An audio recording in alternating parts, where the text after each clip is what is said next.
Heyifdir ki Aşurada Hüseynin neler çektiğini bilmeyesen. En azı benim Hüseyin'in başına neler getirdiğimi eşit. Sonra öl. Ya da ben öldür. Elə ki susuzluq Hüseynin ordusuna qələbə çaldı.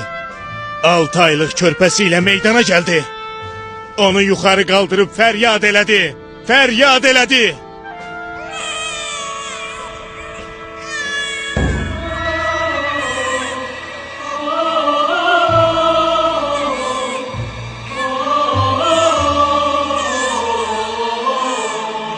Üçüncü oku Hüseyin'in yüreğine vurdum.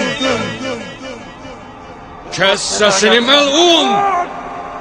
Dağlı Kerbela'da, dağlı Kerbela'da, dinler Hüseyin'e kurban, dinler Hüseyin'e kurban. Aşkinde yetti kare, Xahar Hüseyin'e kurban.